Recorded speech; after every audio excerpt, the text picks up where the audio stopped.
A young doctor was asked to leave a reserved table, unaware the poor man was testing her. Hello everyone. Before we begin today's story, I have a small favor to ask. Please hit subscribe and turn on the notification bell so you never miss our channel's new videos. It is quick, free, and the best way to support us in bringing you more dramatic stories. Your support means the world to us. Where are you watching from? Drop your city or country in the comments below. Thank you very much. Now, let us return to our main character. The restaurant was quiet in the way only expensive places ever were. Soft music drifted through the air. Crystal glasses caught the warm light. Every table looked carefully planned, as if even the silence had been reserved in advance. The young doctor sat alone at a table near the window, her shoulders slightly tense, her hands folded together in front of her. She had just finished a 14-hour shift at the hospital.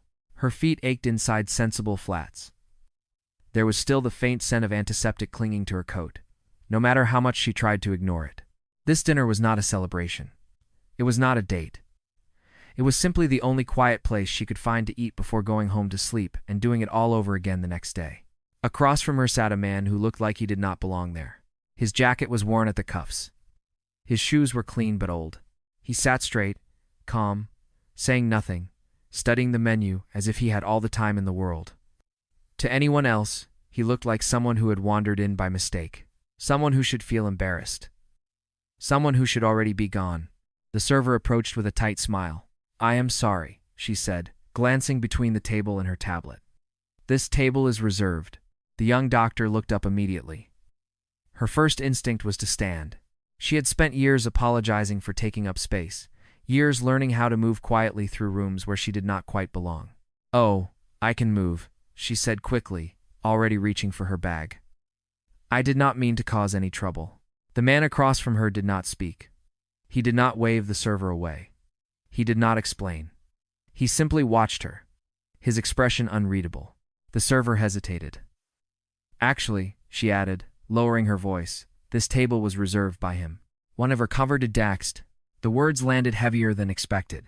The doctor froze for a brief moment, then slowly sat back down. She looked at the man across from her, then at the server. "If it is his table," she said calmly, "then that is fine. I will leave. I just want to pay for my drink first." There was no anger in her voice. No embarrassment. Just quiet dignity. The man finally lifted his eyes from the menu. He studied her face, not with curiosity, but with focus, as if this moment mattered far more than she realized. "You do not have to rush," he said gently. The server looked confused. The doctor looked surprised. "It is all right," she replied. "I know how these places work."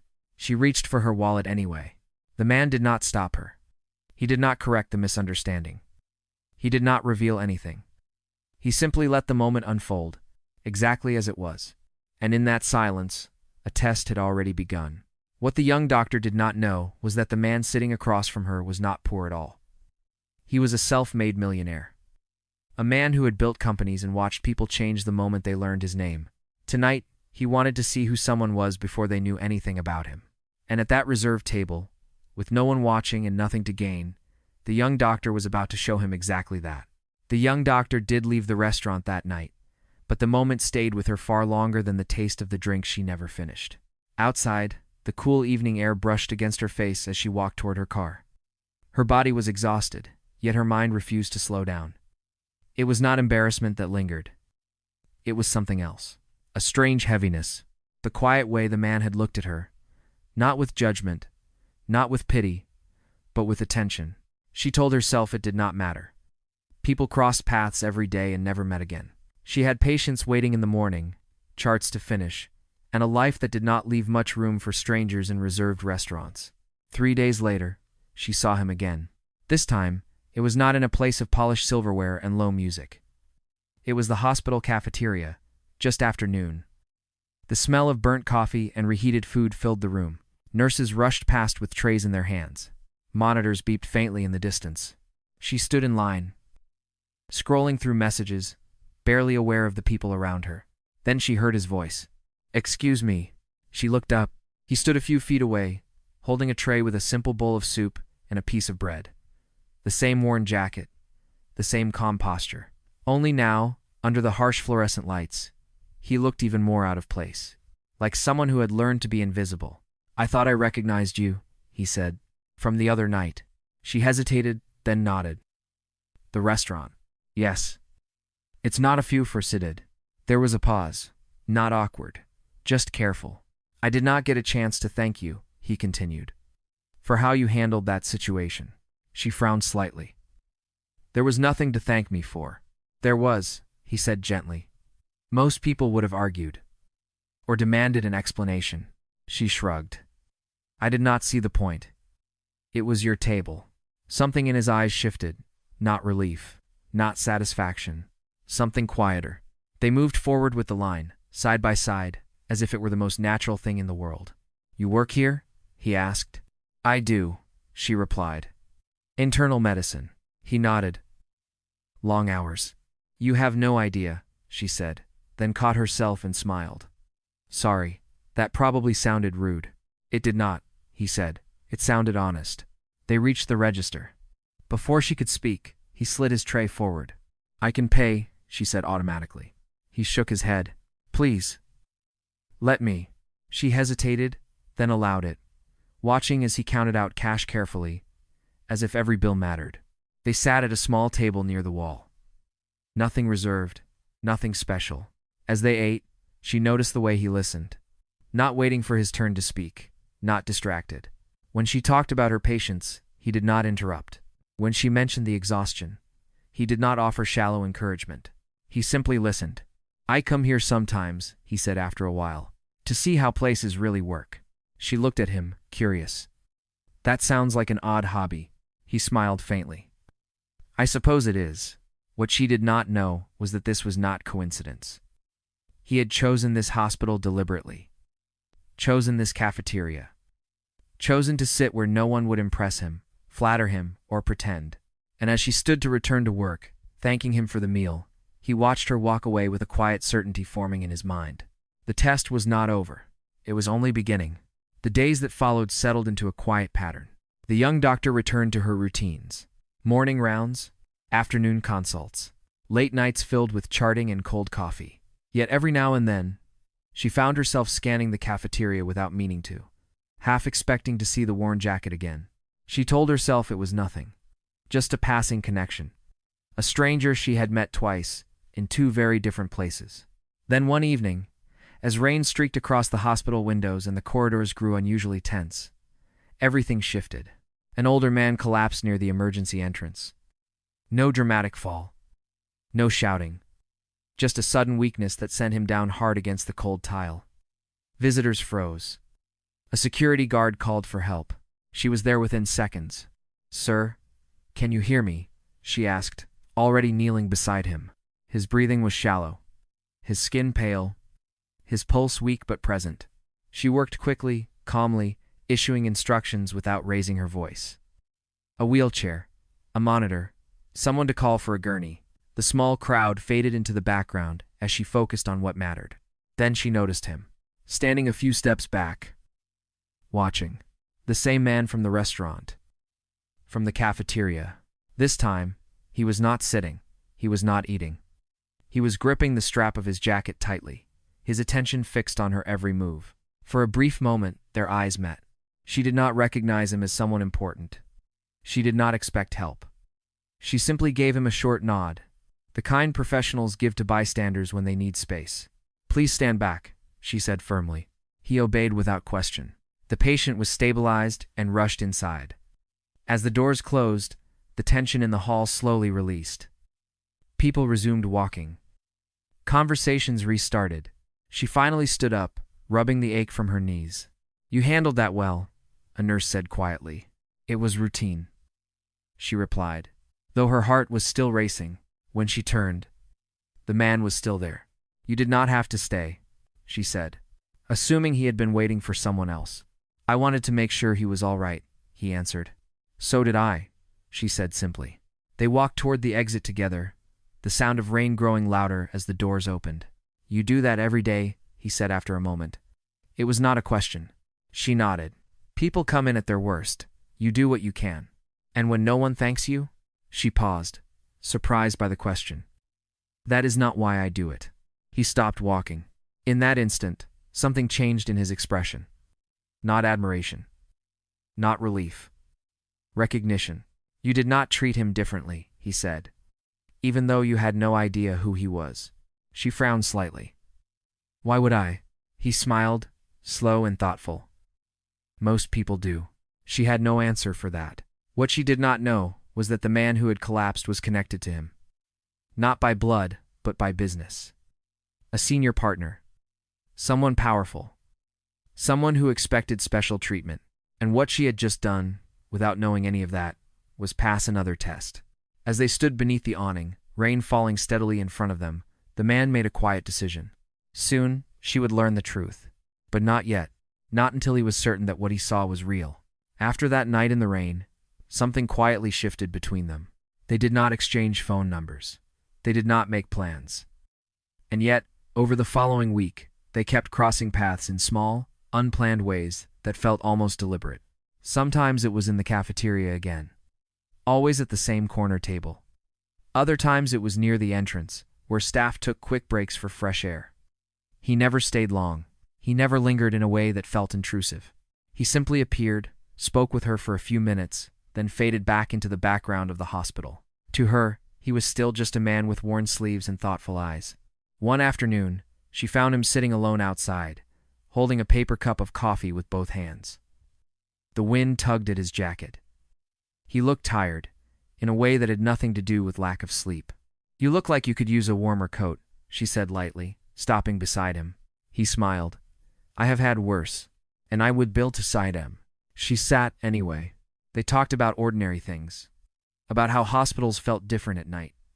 About how people revealed their true selves when they were afraid. About how silence could sometimes say more than words. At one point, he asked, "Why did you become a doctor?" She did not answer right away. "My father worked 2 jobs, she said finally. He got sick and waited too long because he did not want to miss work. By the time he went in, it was almost too late. Des wel frund, and it may be on." He listened, his gaze steady. "I promised myself I would never treat someone like they were an inconvenience," she continued.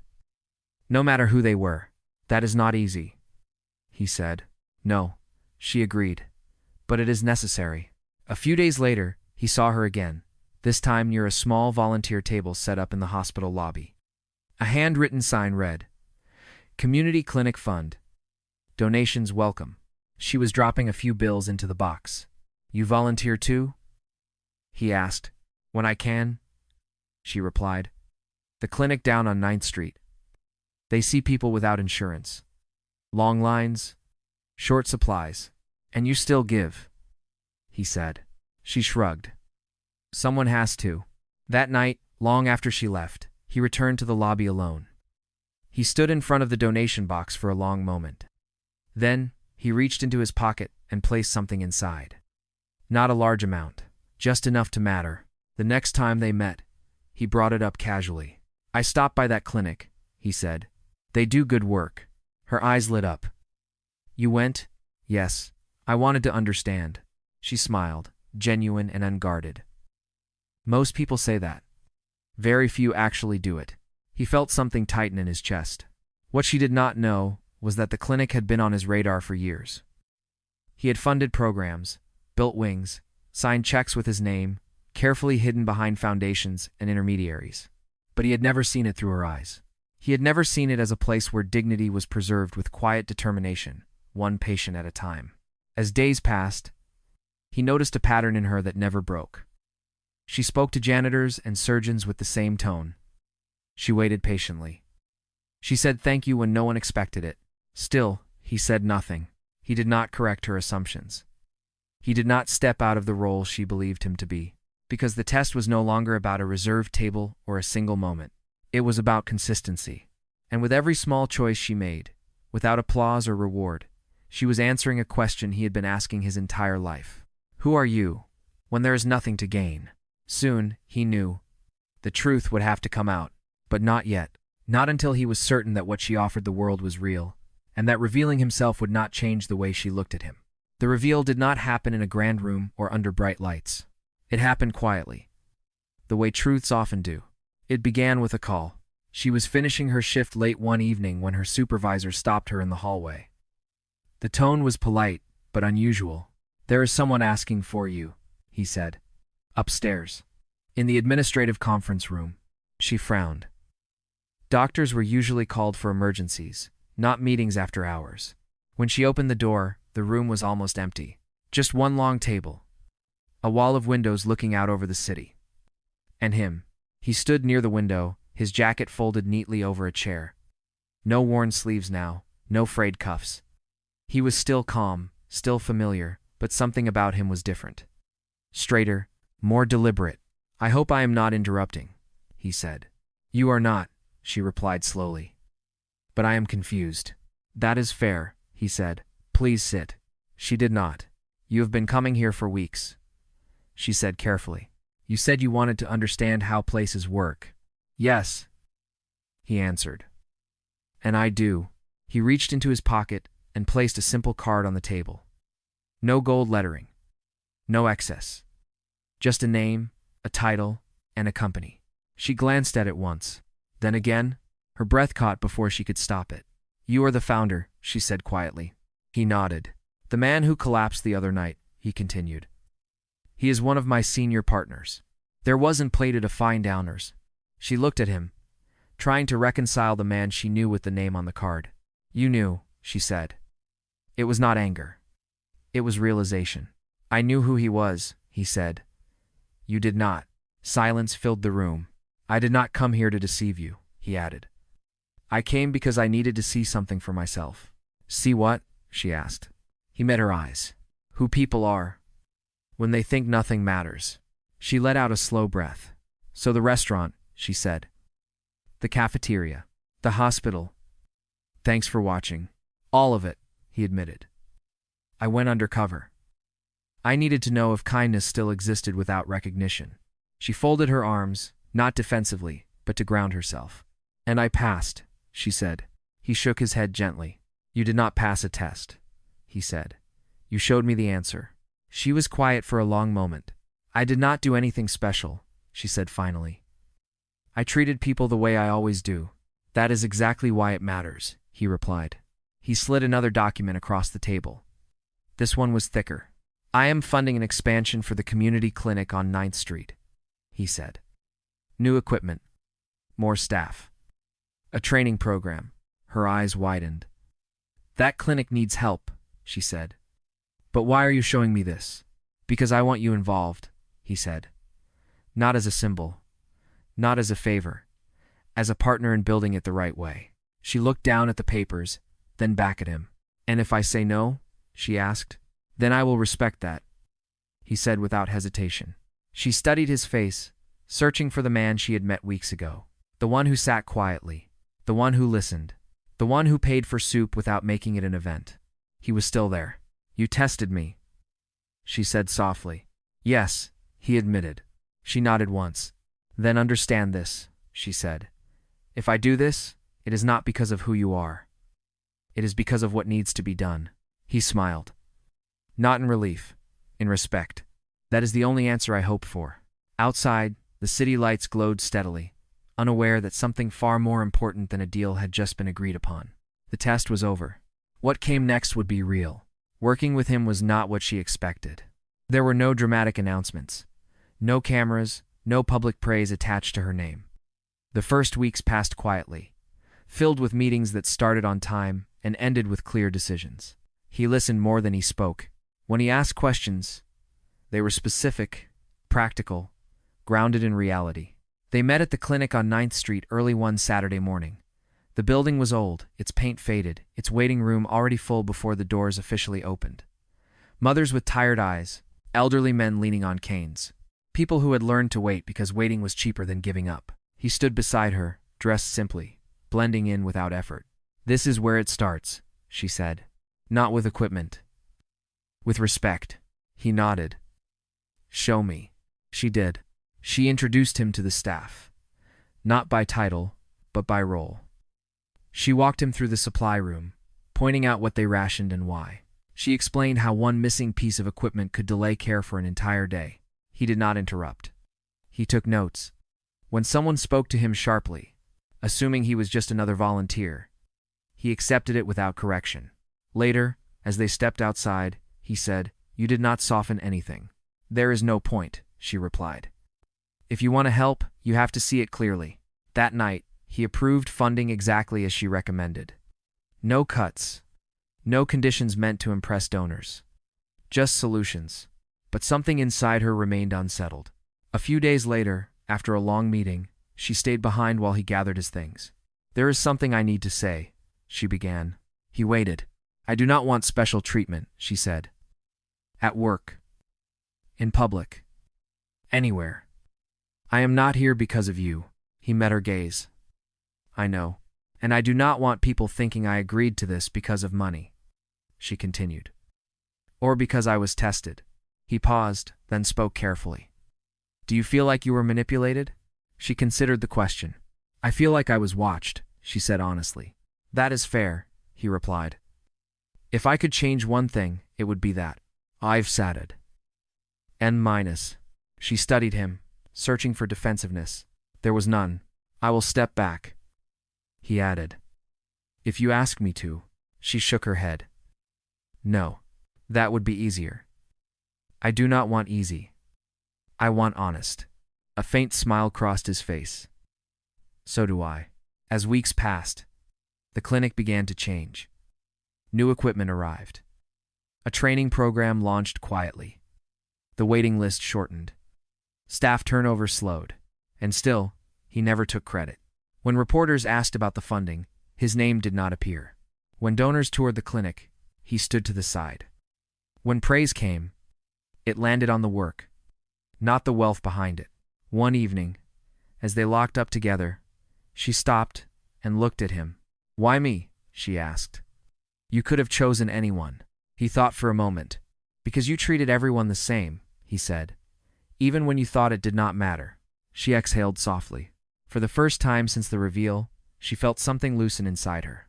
Not trust. That had been there all along. Something else. Balance. What neither of them said, but both understood, was that this partnership had already changed them. Not through money or power, but through shared responsibility. And somewhere between clinic hallways and quiet conversations, something deeper was beginning to take shape. Neither of them rushed to name it. They did not need to. Not yet. The first sign of trouble did not come from him. It came from outside. An article appeared online late one Sunday evening. It was short, vague, and framed as speculation, but it spread quickly. A wealthy investor. A young doctor. A community clinic receiving sudden funding.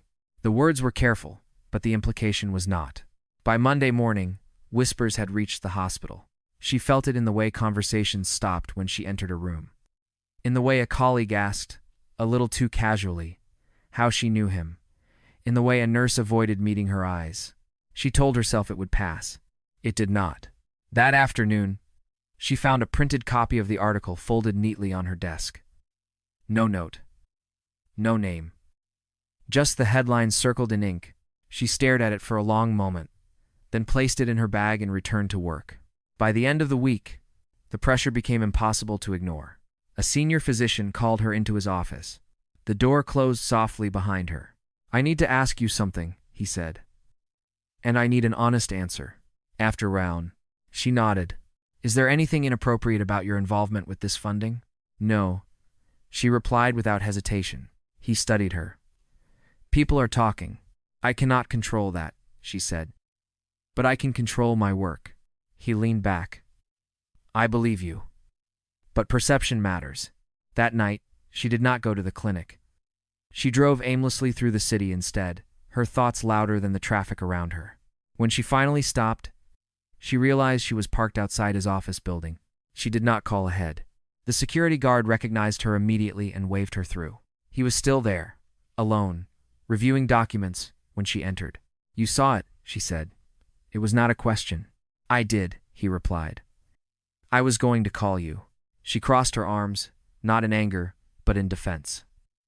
"They think I am here because of you." His expression tightened. "I never wanted that. If you are the Notiver West." "I know," she said. "But it is happening anyway." He stood, walking slowly toward her. "Tell me what you want to do." She met his gaze. I want to step back. From the clinic. From you. At least publicly. He did not argue. He did not try to persuade her otherwise. If that protects your integrity, he said, then we will do it. She exhaled, some of the tension leaving her shoulders.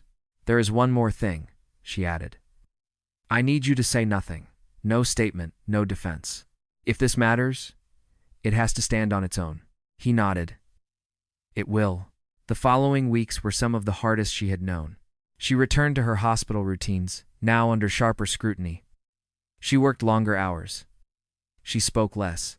She avoided the clinic entirely, even though she worried constantly about the staff she had grown close to. From a distance, she watched the program continue exactly as planned. No delays. No withdrawals. No retaliation. He kept his word. At a board meeting she was not invited to attend. A member questioned whether the partnership should be reevaluated. The answer was brief.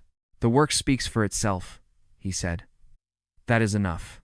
When she finally heard that sentence repeated weeks later, from someone else, something inside her steadied.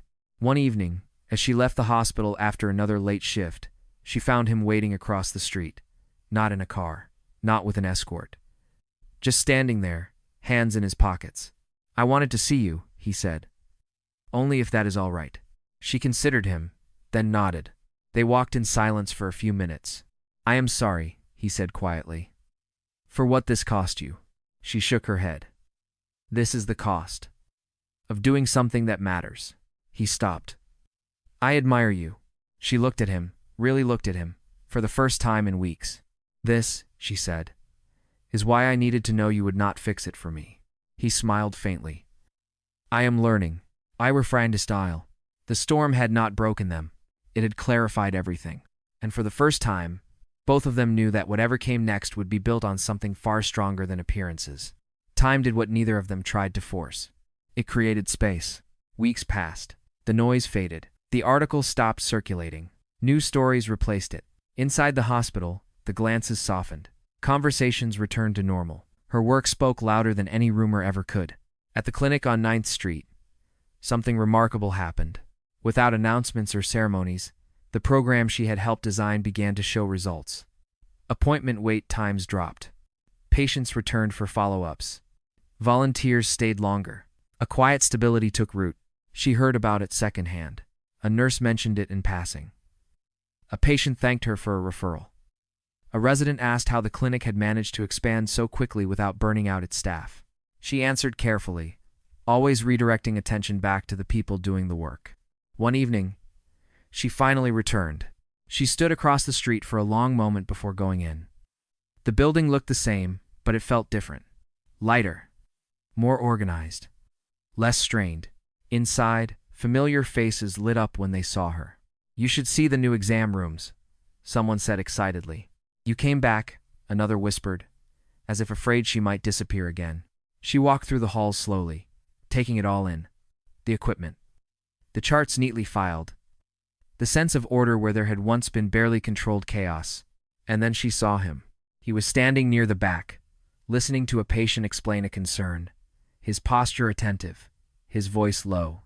No one treated him like someone important. That was the point. When he noticed her, he did not rush over.